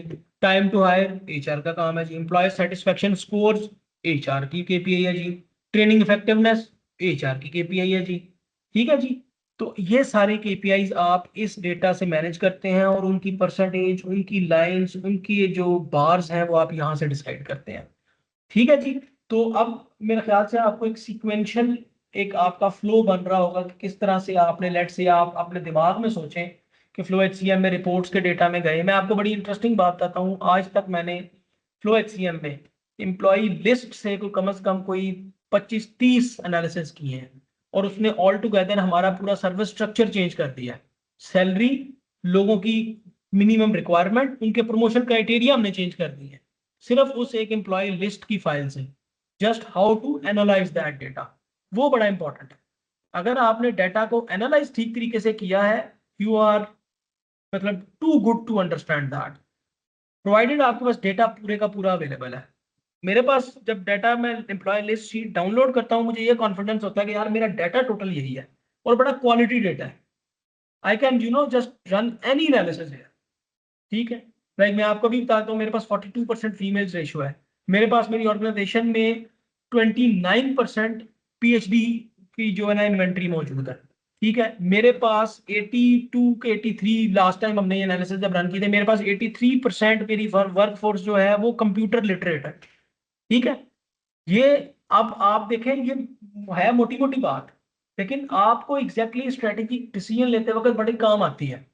ठीक है, कि जी 13% कहाँ पे है, अच्छा इनकी डिस्ट्रीब्यूशन क्या है, ये 13% कहाँ कहाँ पे डिस्ट्रीब्यूटेड है, खाली स्वीपर ही है या किसी और एरिया में टेक्निकल बंदा भी है, तो हम वो एरियाज आइडेंटिफाई कर लेते हैं। ठीक है, फिर हमें पता लग जाता है कि हमने अपने रिक्रूटमेंट की जब स्ट्रैटेजी बनानी है तो उनको बताना है कि ये एरिया वीक है, इसमें जरा अगले एक साल के लिए कंप्यूटर लिटरेट थोड़े से ज्यादा प्लेस करने हैं, इनकी ट्रेनिंग रिजीम के अंदर आपने वो वाली ट्रेनिंग्स डाल देनी है। ये बड़ा इंपॉर्टेंट होता है। और ये एक वन मैन शो नहीं है जेंटलमैन, ये एक पूरी टीम गेम है, ये पूरी एक एक टीम कर सकती है, एक बंदा ये नहीं कर सकता। ठीक है जी। अच्छा, देन आगे हम आगे जी एचआर एनालिटिक्स की implementation, how do you implement. ठीक है जी, उससे आप पहले करेंगे कैसे।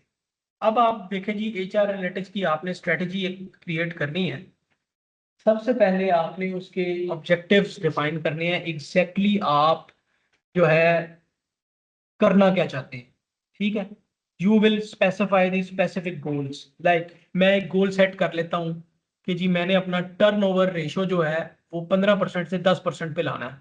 टेंजिबल ऑब्जेक्टिव डिफाइन हो गया। की स्टेक होल्डर्स कौन कौन से हैं जी, मेरे की स्टेक होल्डर्स हैं जी सारे एचओडीज, मेरा एचआर के रिक्रूटमेंट के लोग, मेरा बोर्ड ऑफ डायरेक्टर्स और मैं खुद। ठीक है जी। डेटा फ्रेमवर्क, कि आपने एक फ्रेमवर्क पूरा डिसाइड कर लेना है कि आपने डाटा कलेक्ट कहाँ से करना है, स्टोर कहाँ से करना है, एनालाइज कैसे करना है, कौन सा डाटा कलेक्ट करना है, उसकी गवर्निंग प्रैक्टिसेस क्या होंगी, क्योंकि आप लोगों को बड़ा प्रॉब्लम होता है। ठीक है कि जी उनकी डाटा की प्राइवेसी मेंटेन रहनी चाहिए। ठीक है जी। देन आपने किस टूल से उसको प्रोसेस करना है। ठीक है जी। फिर आपने एक टीम बनानी है जो उसके ऊपर बैठ के उस प्रोसेसिंग के और उसके जितने भी रिजल्ट्स निकले हैं उनको ट्रांसक्राइब करेगी, उनको ट्रांसलेट करेगी कि जनाब अली हमने करना क्या है। देन आपने उसका एक पायलट प्रोजेक्ट रन करना है और उस डाटा को आप रिफाइन कर देते हैं। ठीक है जी। देन आगे जी बेस्ट प्रैक्टिसेस क्या है। मैं I am telling you this is not somewhere established, I am giving you this thing out of my own experience, handling a lot of stuff, consulting a lot of people. You need to take small starts. ठीक है जी, बड़ा jump मारने की कोशिश नहीं करनी। एक area लें, उसका एक पार्ट पकड़ें, उसको एनालाइज करना स्टार्ट करें, उस पर अपने डिसीजन मेंटेन करें। फिर आप देखें कि आपके क्या रिजल्ट्स निकलते हैं। फिर आपको कॉन्फिडेंस आएगा कि आपने दूसरे पे जाना, तीसरे पे जाना है। मैंने जितने एनालिसिस बोले हैं इन सबको आपने कभी ना कभी अपनी जिंदगी में एक नहीं 10-10 दफा सुना होगा, किया होगा कि नहीं, ये मैं लिख के देने को तैयार हूं। 10% आउटपुट है। जानना एक बात है, उसको प्रैक्टिकली करना दूसरी बात है। और प्रैक्टिकली करने का पहला स्टेप ये होता है कि आपको वो करना आना चाहिए, एंड देन एक दफा आपने उसको अपने हाथ से किया हुआ हो। आप सब फ्लो एचसीएम यूज कर रहे हैं, मैं लिख के देने को तैयार हूं, आप 50% ऑफ कैपेबिलिटी यूज कर रहे हैं फ्लो एचसीएम की। मैं आज भी अपनी ऑर्गेनाइजेशन में बड़ा वोकल हूं कि मैं फ्लो एचसीएम की 60-70% कैपेबिलिटी यूज करता हूं, मुझे पता है 30% डाउन है। कुछ अर्सा पहले मैं कराची स्पेशली आया हुआ था अवैस लोगों को, ये फ्लो की सारी टीम को मिलने के लिए कि मुझे ये एरिया में पोटेंशियल नजर आता है, मुझे ये चीजें लाइव करके दें, मैंने ये काम करने हैं, मेरी ऑर्गेनाइजेशन अफोर्ड नहीं कर सकती बिकॉज मैं कॉस्ट पे कर रहा हूँ। ठीक है जी। तो ये सारा सिनेरियो इस तरह से है। देन आपने अपनी डाटा की literacy, you must know, you must be data literate, you must know के how to read the data, how to see the data. ठीक है, देखने वाले के लिए डेटा एक शीट होगी जो है ना बिल्कुल रश होगा डेटा का, समझने वाले के लिए उसमें हजार एनालिटिक्स हैं, हजार डिसीजन मेकिंग अपॉर्चुनिटीज हैं, हजार गैप्स हैं जो कवर करने हैं। कोलैबोरेट करना है आपने अपनी टीम के साथ, अपने स्टेक होल्डर्स के साथ, एंड फोकस करना है एक्शन के ऊपर जनाब। Action is of prime importance जी। अगर आपने एक्शन के ऊपर फोकस नहीं किया, आपकी सारी नॉलेज जीरो है जनाब, क्योंकि वो प्रोडक्ट नहीं दे रही, आउटपुट नहीं निकाल के आपको दे रही। And then ensure compliance, what I exactly mean by compliance when I say the compliance. देखें जी, कंप्लायंस के लिए सबसे ज्यादा इंपॉर्टेंट जरूरी है कि आपका जितना भी डाटा है वो प्राइवेसी उसकी मेंटेन रहनी चाहिए, उसकी ट्रांसपेरेंसी होनी चाहिए, डेटा बाइज्ड नहीं होना चाहिए और उसकी कॉन्फिडेंशियलिटी होनी चाहिए। ये बात आप समझ लें। ये लीगल ऑब्लिगेशन भी है, ये मॉरल ऑब्लिगेशन भी है, और मैं आपको बताऊं ये फाइनेंशियल ऑब्लिगेशन भी है। आपका क्या हुआ डाटा कहीं बिकेगा, आप नहीं बेचेंगे तो लोगों के फाइनेंशियली काम आएगा। ठीक हो गया। देन आ गया जी ये डाटा की एथिकल कंसिडरेशन जो मैंने अभी आपको बोली है कि data privacy is very important क्योंकि ये लीगल ऑब्लिगेशन है जी। ठीक है। ट्रांसपेरेंसी, जितना डेटा है वो आपने ट्रांसपेरेंटली ट्रांसक्राइब भी करना है और आगे फ्लो भी करना है और लोगों को बताना भी है जो उसके रेलेवेंट स्टेक होल्डर्स है। देन आपका डेटा बाइस्ड नहीं होना चाहिए, it should be free of all the biases. होता ना कि वो एचआर वाला बैठा वो कहता है यार तू कर दे, खैर है, क्या मसला है। सर आपका छोटा सा चेंज किया हुआ डेटा बड़ी लंबी गेम के ऊपर आपको डिसीजन गलत दिलवाएगा, लिख लीजिएगा। कॉन्फिडेंशियलिटी भी एक लीगल मैटर है जी। बंदे बंदे ने किसी दिन क्लेम कर दिया तो बुरे फंसेंगे।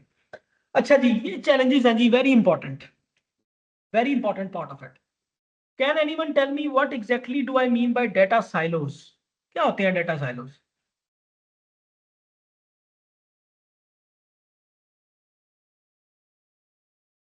नोमन? ओके।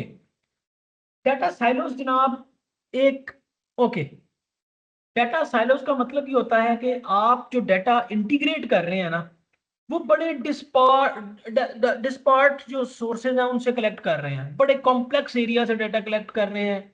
ठीक है जी। और मतलब एक जगह का आपको डाटा चाहिए वेयर हाउस का, और आपने वेयर हाउस का डिसीजन लेने के लिए डाटा जो है ना जी वो इंजीनियरिंग वालों से इकट्ठा कर लिया। ठीक है। अननेसेसरी कॉम्प्लेक्स डाटा साइलोज नहीं बनाने। ठीक है जी। ये चैलेंजेस आएंगे आपको डाटा एनालिटिक्स में, ये आपको पता होना चाहिए, ये बड़े इंपॉर्टेंट चीज है। ठीक है।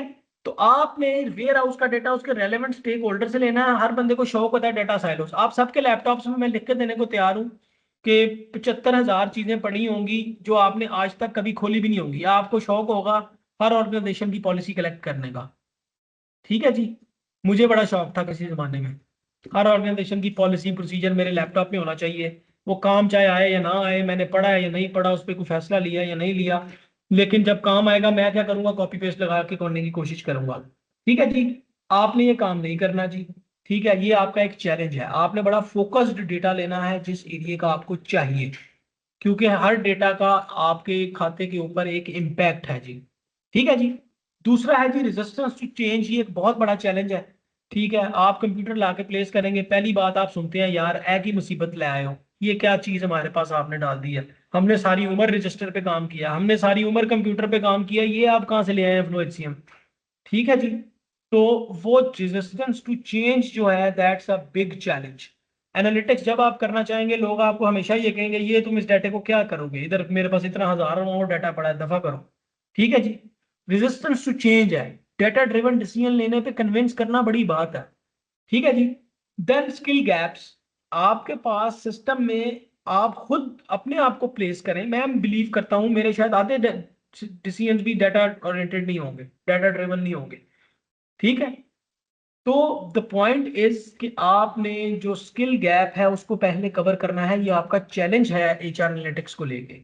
आपके पास एनालिटिकल एक्सपर्टीज ही नहीं है, लोग डाटा अपने सामने रख के बैठे रहते हैं और आपको उंगली से गिन के काउंट करना शुरू कर देते हैं।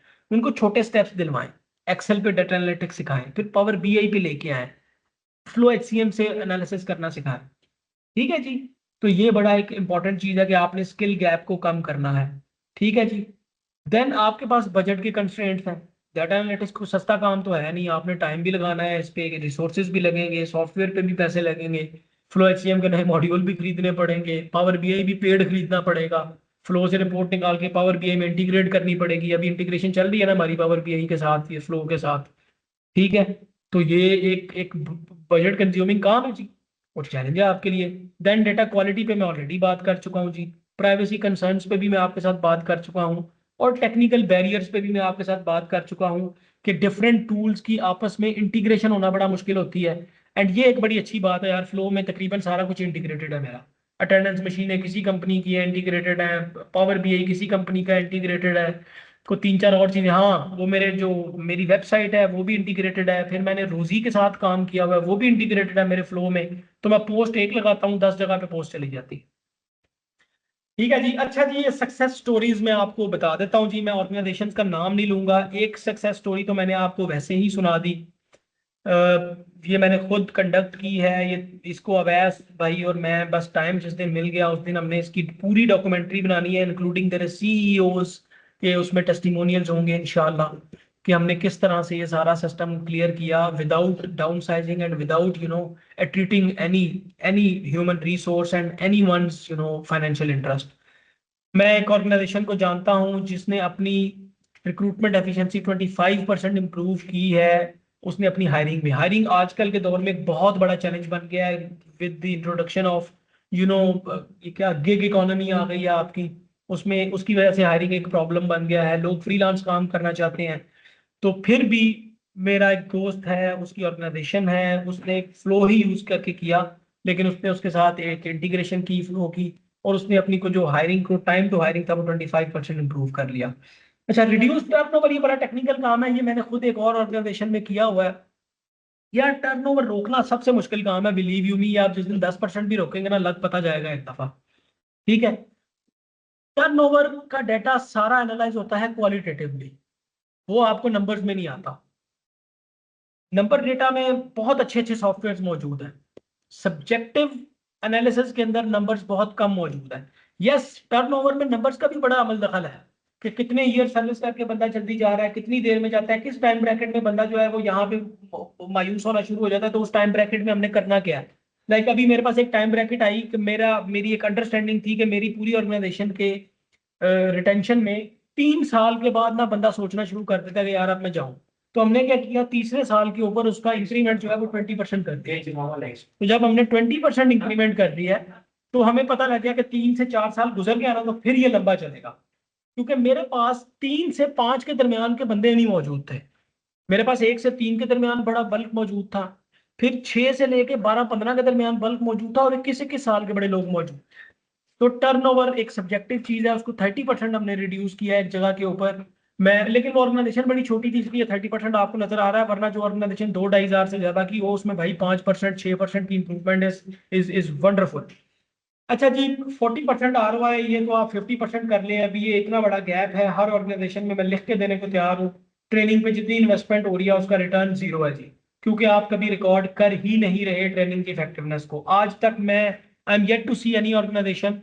मैंने अपनी 2 ट्रेनिंग्स का भी स्टार्ट किया है, ठीक है जी, बट ROI ट्रेनिंग प्रोग्राम्स के ऊपर आप सबके पास एक अपॉर्चुनिटी है, आप 50% 80% 90% तक ले सकते हैं। क्यों? आप ट्रेनिंग करवाते हैं, उसके ऊपर कोई भी रिटर्न कैलकुलेट आज तक कोई नहीं करता। अगर कोई करता है तो मुझे हैंड रेज कर दे, मैं पर्सनली उसको खाना खिलाऊंगा कि जनाब मैंने इतने जगहों का ट्रेनिंग पर रिटर्न ऑन इन्वेस्टमेंट कैलकुलेट किया था और मुझे वो दिखा दे मैंने किया था। ठीक है, ये कहते हम सारे हैं, किया कभी भी किसी ने नहीं होगा। मैंने एक दफा अपने 2 कोर्सेज की रिटर्न ऑन इन्वेस्टमेंट निकाली थी। हमने को इन्वेस्टमेंट की थी 11 लाख रुपए की एक और 6 लाख रुपए की एक। सर मैं उसके बाद अपने एक बच्चे को ट्रेन किया, मैंने उसको बोला बेटा ये नेक्स्ट टाइम आप करोगे। उसकी रीजन ये है कि it's a time consuming process, इसमें एफर्ट ज्यादा है और रिटर्न कम नजर आता है आपको, लेकिन ये करनी चाहिए क्योंकि आपको एग्जैक्टली फाइन ट्यून हो जाता है आपका सिस्टम कि आपने ट्रेनिंग अपनी स्ट्रेटेजी में डालनी कौन कौन सी है, स्ट्रेटेजिक ट्रेनिंग प्लान आपके क्या बनेंगे और उसके एनालिसिस कैसे चलेंगे। ठीक है जी। अच्छा, विद दिस जी I am moving to my next step, that is जी फ्यूचर ट्रेंड्स। मैंने आपको पहले भी बता दिए हैं, AI या मशीन लर्निंग है, रियल टाइम सेंटिमेंट्स एनालिसिस है, NLP का मैंने आपको बता दिया है। अभी आपकी गेमिफाइड लर्निंग आ गई है, VR AR एनालिटिक्स आप लोगों ने सबने सुना हुआ है, वर्चुअल रियलिटी आ गई है, ठीक है, ऑगमेंटेड रियलिटीज आ गई हैं। वो बंदे को लगता है कि जी वो शायद उसके साथ रियली ये हो रहा है। ठीक है जी। तो ये आपके फ्यूचर ट्रेंड्स हैं आपके अपने सारे एनालिटिक्स पे। आप में से जो बंदा आज इन पे काम करना शुरू कर देगा, कल वही डायरेक्टर है जी, कल वही बाकियों की नौकरी को खतरा है। बाकी किसी की नौकरी को कोई खतरा नहीं है, आप इंतजार करेंगे आपकी नौकरी को या मेरी नौकरी को कोई और बंदा खतरा दे। That's the bitter and harsh reality, but this will remain a reality जी। हमारे कहने सोचने या फॉर्मेलिटीज में पढ़ने से ये रियलिटी चेंज नहीं होगी। एनी क्वेश्चंस जी? So I have successfully concluded in 90-70 minutes. So now I am open to the questions. ठीक है, अगर आपने कोई एनालिसिस पे बात करनी है तो मैं बता दूं, मैं कुछ एनालिसिस के नाम ले लेता हूं, अगर आप में से इसमें कोई ऐड करना चाहे तो बताए। टर्नओवर रेट आप अपना डिफाइन करते हैं, time to fill the vacancy आप लोग फाइन करते हैं। ये वो मेरे केपीआईज हैं जो मैंने अपने डिपार्टमेंट में बनाए हुए हैं, जो रियल टाइम मुझे डेली पावर बीआई पे नजर आते हैं। सुबह सुबह स्क्रीन खोलता हूँ फजर के बाद तो मुझे नजर आते हैं जी। ठीक है, टाइम टू फिल है मेरे पास, टाइम टू जो है ना जी वो प्रोडक्टिविटी है। हमने एक नया इधर सिनेरियो डाला, चूंकि हम एक सर्विस ऑर्गेनाइजेशन है, मेडिकल में है, हम बंदे को डॉक्टर को लेके आते हैं, तो हमें पता लगना चाहिए कि कब वो डॉक्टर हमारे लिए प्रोडक्टिव हुआ, क्योंकि पहले तो हम उसको एक हैवी फीस दे रहे हैं। ठीक है, तो हमने टाइम टू प्रोडक्टिविटी एक क्रिएट किया हुआ है कि एक एम्प्लॉय कब अपनी प्रोडक्टिविटी स्टार्ट करता है, उसकी आरओआई कब हमें आना शुरू हो जाती है। ऑफर एक्सेप्टेंस रेट हमने लिखा हुआ है कि हमारी बहुत ज्यादा एक्सटेंसिव हायरिंग होती है जी, क्योंकि हम 5 कॉलेजेस हैं, 2 हॉस्पिटल हैं, 3200 3500 बंदा है हमारे पास। ठीक है जी, देन कॉस्ट पर हायर हमारी क्या आ रही है, ये अभी हमने सब्सटेंशियली रिड्यूस की है कॉस्ट पर हायर। देन हमारे पास एब्सेंटिज्म रेट, हम अटेंडेंस में थोड़े से सख्त हैं जी। ठीक है जी, अगर मेरे लैपटॉप की बैटरी खत्म हुई तो मैं आपको दूसरे लैपटॉप पे ज्वाइन करूंगा जी, प्लीज डोंट लीव। ठीक है जी, एम्प्लॉय सेटिस्फेक्शन इंडेक्स मैंने एक दफा किया था जी। ठीक है, इंगेजमेंट स्कोर आप कभी भी रन कर सकते हैं, आप में से किसी को वो क्वेश्चनेयर चाहिए मुझे ईमेल कीजिएगा, मैं आपको भेज दूंगा। सिर्फ उसके पोल्स पोल्स फ्लो एचसीएम के अंदर एक टैब है पोल्स का, पोल्स आप करवाएं, ओपन पोल्स, आपको पता लग जाएगा एम्प्लॉय एंगेजमेंट स्कोर कितना है। रिटेंशन रेट भी आपको फ्लो से पता लग जाता है, ट्रेनिंग एफिशिएंसी आपको पता लग जाती है, डाइवर्सिटी रेशियो आप फ्लो से बड़े आराम से निकाल सकते हैं, मैंने निकाल के पावर बीआई में यूज कर रहा हूँ उसको। अच्छा, सैलरी कंपेटिटिव रेशियो आपको खुद कैलकुलेट करनी पड़ेगी, क्योंकि बाकियों का डेटा आपको खुद मिलेगा, फ्लो आपको जो है वो आपका डेटा दे देगा। ठीक है जी, सैलरी कंपेटिटिव रेशियो हमने इसलिए निकाली थी कि हमने रिसेंटली अपना पूरा सर्विस स्ट्रक्चर चेंज किया है जी, तो सर्विस स्ट्रक्चर में हमें ये कंपेटिटिव रेशियो चाहिए थी, तो वो रेशियो निकाल के ही हमने अपना नया स्ट्रक्चर बनाया, जिसमें हमने नई मिनिमम और मैक्सिमम सैलरीज डिफाइन की है, शायद मैंने आपको पहले भी बताया था। देन परफॉर्मेंस रेटिंग की डिस्ट्रीब्यूशन है जी, हमने किस तरह किया, पहले होता था एक एचओडी ने कहा ये अच्छा है, हमने कहा जी अच्छा है, किसी ने कहा बुरा है तो हमने कहा जी बुरा है। अब हमने उसकी पूरी परफॉर्मेंस रेटिंग की डिस्ट्रीब्यूशन कर दी है। ठीक है जी, जितने टीयर्स में क्या किस तरह से चलेगी। ठीक है जी, यार how do you get salary from the other company, इसके बड़े 75,000 तरीके हैं जी। मैं अपना एक मैंने 2 3 बंदे रखे हुए हैं, वो इधर उधर जाते हैं, अप्लाई करते हैं, कुछ दोस्तों से डाटा आ जाता है, कुछ आपको एथिकली भी ईमेल करने से भी डाटा मिल जाता है। सर्विस स्ट्रक्चर मांगा था मैंने 1 2 ऑर्गेनाइजेशन से, उन्होंने मुझे ऑनेस्टली दे दिया था लर्निंग पर्पज के लिए, लेकिन obviously it is the mutual benefit जी, they scratch my back and I scratch theirs. ठीक है, लेकिन we do it very ethically जी, उनके डायरेक्टर्स को इन्फो में रख के करते हैं जी। ठीक है जी, तो you have lot of black and white tactics, white tactics also and black tactics also, क्योंकि मैं रिसर्चर हूँ, तो मुझे ये सारा डाटा मेरे रिसर्च पेपर्स में इंटरनेशनल आर्टिकल्स में छापने में भी मदद मिलती है। लाइक पाकिस्तान में केपी के में हेल्थ केयर को लेके मेरे पास अच्छा खासा डाटा है। ठीक है, तो उसको मैं कोट कर सकता हूँ, मेरा अभी रिसेंटली एक रिसर्च आर्टिकल पब्लिश हुआ है, आप लोग जरूर पढ़िएगा, मैं भिजवाऊंगा आपको, उसमें आपको बड़े अच्छे नंबर्स मिलेंगे। ठीक है जी, देन जी आपके पास हेड काउंट रेशो आ जाती है, देन आपके पास रेवेन्यू पर एम्प्लॉय हम कैलकुलेट करते हैं, ये मैंने और अगर दानिश साहब अभी भी इधर है, दानिश साहब ने और मैंने और हमारा एक और दोस्त हुआ करता था एहसान, ये revenue per ratio, cost per employ, revenue per employ हमने बड़ा कैलकुलेट किया, ये शौक था हमें इसको कैलकुलेट करने का। ठीक है, ट्रेनिंग इन्वेस्टमेंट जो है वो पर एम्प्लॉय हमारी क्या आ रही थी। ठीक है जी, वो हमने देखा था जी। इंटरनल प्रमोशन रेट, अच्छा जी ये मैं आपको एक और बात बता दूं, आप लोग पता नहीं इससे एग्री करें या ना करें, I am the biggest advocate कि बंदा अंदर से प्रमोट होना चाहिए, बाहर से बंदा लाना is a failure, is a slap on HR face जी। मेरे नजदीक जो बंदा आपके साथ टाइम गुजारा है वो बंदा आपका प्रमोट होना चाहिए, उसकी कैपेबिलिटी, उसकी डेवलपमेंट, उसकी ट्रेनिंग, उसका पोटेंशियल आपकी जिम्मेदारी है।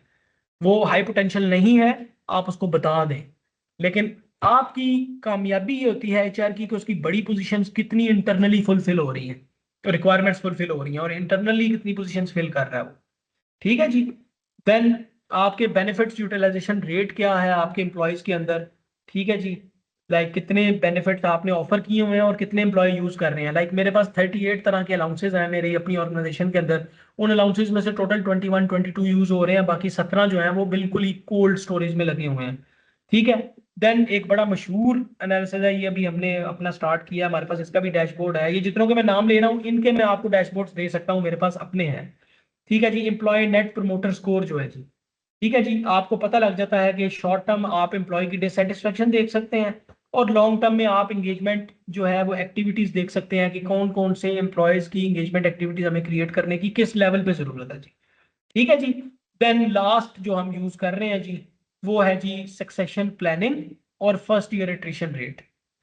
ठीक है जी। फर्स्ट ईयर एट्रिशन रेट हमारा हर ऑर्गेनाइजेशन का फर्स्ट ईयर एट्रिशन रेट हमेशा पॉइंट ऑफ कंसर्न होता है जी। फर्स्ट ईयर में बहुत सी दुनिया आपको जा रही होती है छोड़ के, अगर वो 1 साल गुजार रहे हैं तो वो 3 साल गुजारती है, 3 साल गुजार ले तो वो 7 साल तक आराम से रहते हैं। ठीक है। It's just a packet of 2 to 3 years जो लोग गुजारते हैं। ठीक है जी। एनीथिंग जी। मैंने कुछ आपको बेसिक एनालिटिक्स बता दी हैं। इनकी कैलकुलेशंस की शीट मैं आपको भेज दूंगा, मेरे पास बना हुआ है, मैं आपको भिजवा दूंगा। वो आप लोग पढ़ लीजिएगा, आपके काम आएगा। Any questions from your side? मेरे ख्याल से we have concluded it in good 90 minutes. मेरा प्लान यही था कि 90 मिनट में क्लोज करके। आई गेस कैप्टन फैसल ने वार्न किया था कि उनका जो है लैपटॉप कभी भी बंद हो सकता है, और वो दूसरे लैपटॉप से ज्वाइन कर रहे हैं या नहीं, क्योंकि एंड हो रहा था सेशन। मैं मालूम कर लेता हूँ उनसे बात करके। तो प्लीज़ ज्वाइन रहिएगा जब तक मैं एक मैसेज ग्रुप पे कंक्लूजन करना डालता हूँ। Thank you so much. Faisal साहब ने ज्वाइन कर लिया है? जी सॉरी जी, मेरा असल में मैं एक मीटिंग में ही बैठा ये सारा वेबिनार कंडक्ट कर रहा था, तो मेरे लैपटॉप पे नहीं थी, तो मैं अभी मोबाइल से आपको मैंने ज्वाइन कर लिया है। चूंकि अब क्वेश्चन आंसर सेशन है तो you guys can easily ask your questions.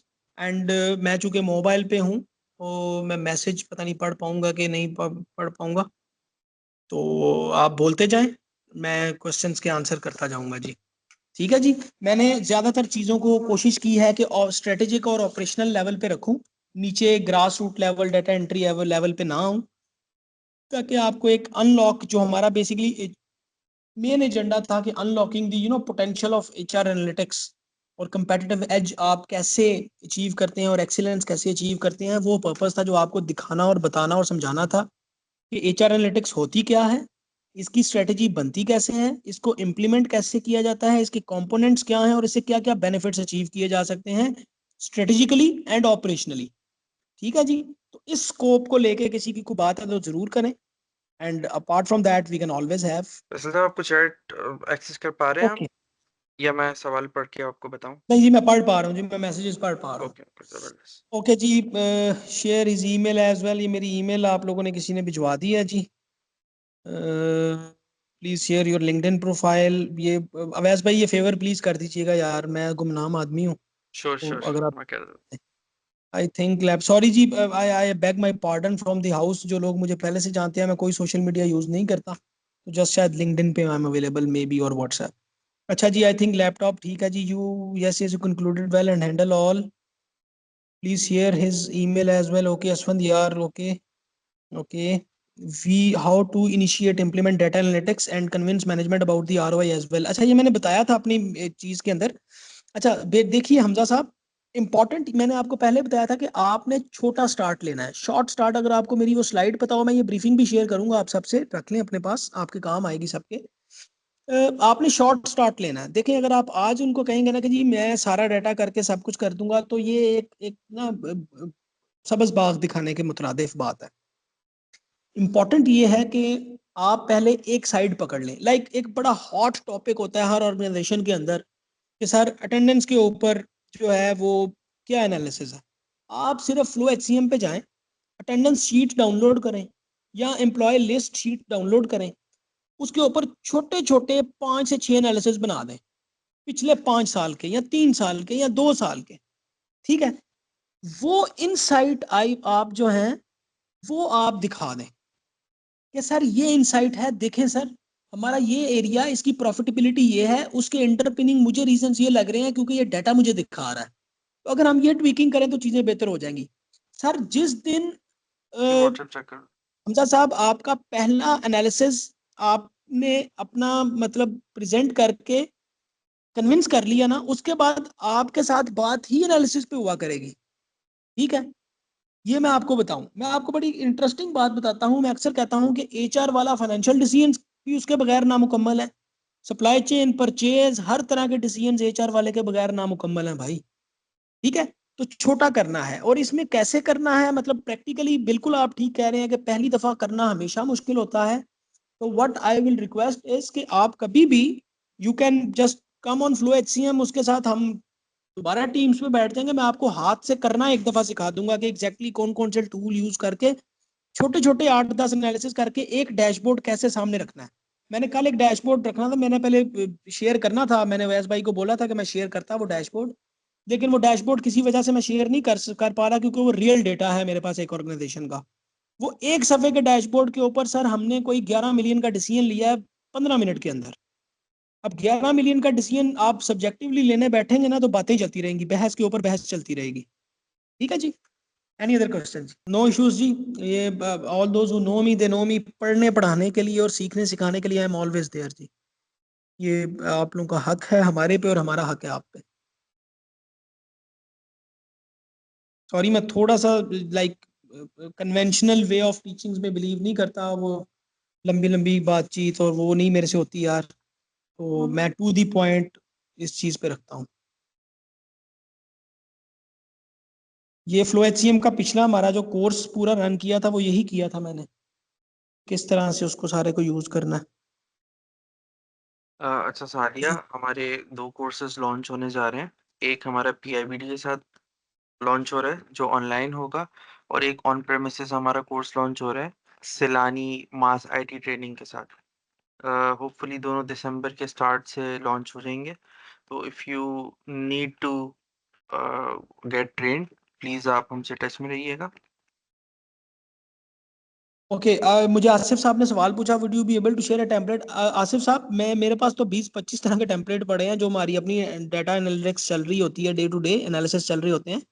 आप मुझे बता दें आपको एग्जैक्टली किस एरिया में इंटरेस्ट है, ताकि मैं वो वाला जो है वो शेयर कर दूं आपसे, और वो मैं आपको सिखा भी दूंगा। इवन मैं उसका एक छोटा सा 15-20 मिनट का ट्यूटोरियल वीडियो पे बना के मैं आपको भेज भी दूंगा, कोई प्रॉब्लम नहीं है। आप करने वाले बने आसिफ साहब, we are there for you, कोई मसला ही नहीं है। I need to get trained, बिल्कुल जी, ट्रेन हो साथ ये सब। ओके जी, अगर कोई और क्वेश्चन नहीं है। किसी का क्वेश्चन नहीं है तो I think we should call it a day जी। और जी, इससे जी। अगर फर्दर किसी ने एलैबोरेट करना है, मैं रिक्वेस्ट करूंगा वैसे साहब से, अगर इसके ऊपर करना है तो नेक्स्ट एक इंटरेक्टिव सेशन रखा जा सकता है DEI वर्सेस MEI के ऊपर।